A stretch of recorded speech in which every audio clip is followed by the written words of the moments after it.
I've run into a glitch. I'm going to turn to my paper manuscript. Just bear with me a minute.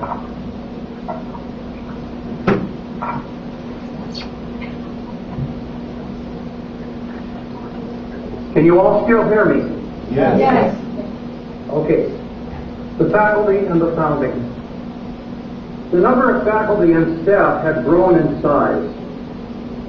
The majority of the staff were women whose main duties were to administer the correspondence courses and to counsel and direct the correspondence students, while also overseeing arrangements for the Bible conferences and other events, and while teaching classes specifically for women in venues, particularly in urban Minneapolis.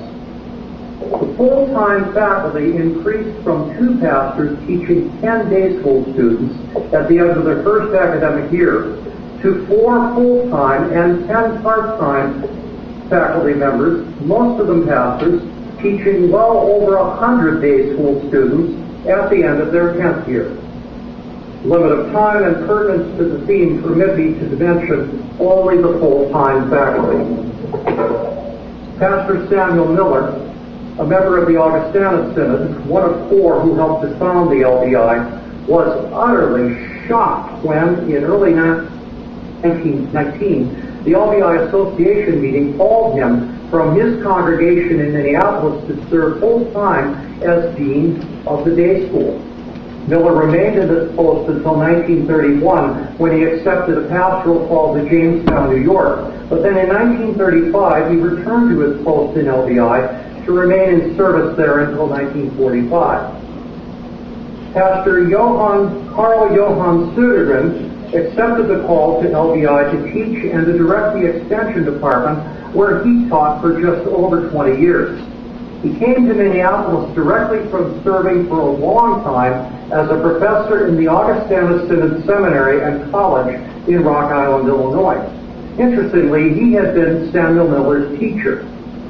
These 2 were Swedish Americans. In 1922, Pastor Alfred D. Anderson, known to everyone as A.D., accepted the call from Spokane, the Norwegian Lutheran Church in America, where he directed a Lutheran Bible Institute department, to Minneapolis to the LBI to teach and to direct the practical work department. He continued in this until he died in service in 1939. Joining in 1925 was Pastor Udger Netska, also a member of the Norwegian Lutheran Church in America. Within his distinguished service of 30 years, he would serve as the dean for 4 years in the 1930s. These 2 were Norwegian Americans. As Miller recalled it, the LBI as an institution came into being when 4 Augustana pastors, George N. Anderson, Roy F. Belander, Klaus Quendel, and Miller, met together for prayer on the evening of August 30, 1918. They were deeply concerned over what they recognized to be the great needs of Lutheran young adults throughout the Twin Cities where each of them served. These young adults preferred to worship and to study the Bible in English and not in the Swedish, Norwegian, Danish, or Finnish upon which their parents and grandparents insisted. These were the years when tempers flared hot in congregational meetings over which group was permitted to worship in the sanctuary or the basement, or to worship in the morning or the afternoon. These young adults were surviving the great flu epidemic of that year, 1918. Moreover, they had known, some of them known firsthand, the horrors of the Great War. They were among young adults who, even before the United States entered the war, were moving to the Twin Cities from their small rural communities of European languages and customs to join in what another pastor termed, quote, a new nation in America, close quote. The vast majority of these young adults were women looking for work. The testimony of one of them provides us the best example of why the LBI came into being. In 1914, Annette Elmquist left her home to become a student at the State University in New York. There she realized that she was, I quote, going in for all that the world offered, and yet deep down in my heart there was such a hunger for something better, such a realization that my life was bringing forth only hay, wood, and stubble, with nothing that really counted for Christ, close quote. Elmquist felt the need so intensely of a knowledge of God's book, as she put it, of someone who would help me to study it. She found her way to A.B. Simpson's Missionary Training Institute in nearby Niagara. Now, this was a Bible school, to be sure, but it was not Lutheran. While Annette delighted in her year there to study for foreign missionary service, and while she deeply appreciated the form of its educational program, she soon felt far removed from her beloved Lutheran beliefs and traditions.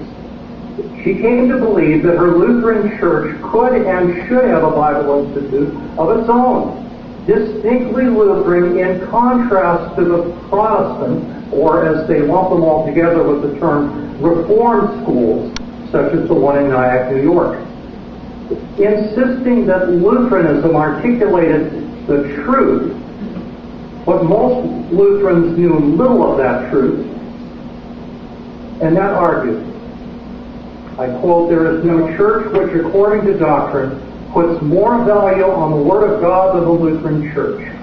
And the people are sadly ignorant of that word, and in most cases have been given very little, if any, help towards knowing how to study it.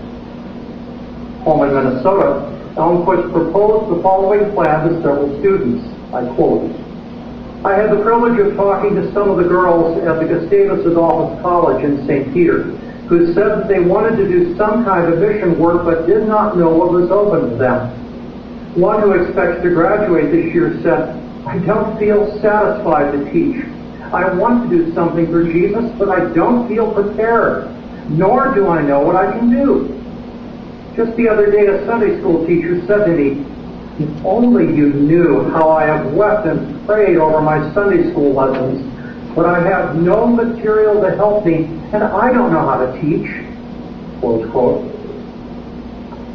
And that was one of hundreds of young adults who pleaded for God to move Lutherans to pray for a small band of people to begin God, or as she termed it, a great recruiting station for foreign missionaries and intermission workers, a mighty powerhouse of prayer, a new source of life and inspiration for the home congregations." Annette was not alone. Far away, at the Bible Institute of Los Angeles, some years before, some other Lutheran young adults, A.B. Anderson among them, also had been praying for a distinctly Lutheran Bible Institute. So on September 17, 1919, the school held its first class for, as someone observed it, a dozen girls and one brave young man. Don't you love that description? In the basement of First Lutheran Church, 8th Street and Maria Avenue in St. Paul. During the first 2 years, before she went on to missionary service in Africa, Elmquist, now Mrs. Henderson, taught some of the classes, among the first women to teach in any such Lutheran institution.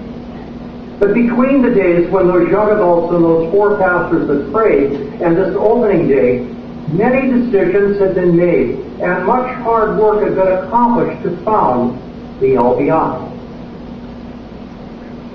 We look now at the Bible and people who are Lutheran. Though he remained utterly shocked to be the dean, Samuel Miller, by his own self-assessment, remained clueless over how to teach the Bible. In the seminary, he had been taught and had learned well confessional Lutheran biblical content. What he believed he lacked was an effective method for young adult lay people to study and then to teach the Bible themselves. If Lutherans themselves had no resources to offer, could a means be found elsewhere created to distinctly Lutheran ends? Miller found his answer in the inductive methods of Bible study championed by the renowned Wilbert Webster White. For this reason, he and most other LBI faculty studied during summers at White's Bible Teachers Training College on 541 Lexington Avenue in Manhattan, New York. The essence of the method can be described in this brief way. White had been a student of William Brainerd Harper, though better known as the founder of the University of Chicago. Harper before had developed an inductive method for learning biblical Hebrew, known maybe still today to older generations of Lutheran pastors. Harper's assumption was simple. You don't begin to learn a language by learning deductive rules about how to learn that language. Rather, you just start reading the language, figuring out its structure and meaning by your own observation. In this, learning a language is no mystery, but it's evident to the thinking person. White adopted his teacher's methods to the study of the Bible itself. He insisted that when the thinking person reads the Bible in his or her own mother tongue, the structure and meaning of the text also will become evident if it is scrutinized with the greatest thoroughness. For the aid of students, White offered elaborate and rather complicated formats of diagrams and charts for outlining and structuring verses, chapters, whole books of the Bible, requiring hours of disciplined study for each student to complete. This was pure induction by terms, by which the student was to discover on his or her own the meaning of the biblical text. In the LBI, using the American Standard Version of the English Bible, not the King James, to varying degrees, the faculty used White's method for their own teaching. This altogether brief description, which is kept brief for the sake of time, does not do justice to how LBI faculty taught the Bible, but it serves as the response to Michael Shearer's mention in the June 17 of this year Metro Lutheran of the accusation of, quote, anti-intellectualism, quote, by such violent foes of the LBI as University of Minnesota Professor George Stevenson or College of Worcester, Ohio, Professor Virgilius Firm.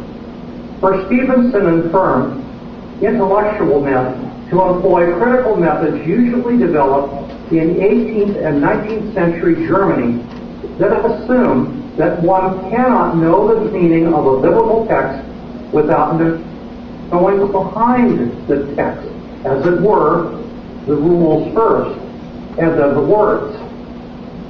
But the inductive methods from Harper to White to Miller and the LBI faculty are rooted in an older but equally coherent intellectual tradition, which is 17th and 18th century Scottish common sense realism. The best illustration of how this works simply is to say the words of our nation's Declaration of Independence. You know the words. We hold these truths to be self-evident.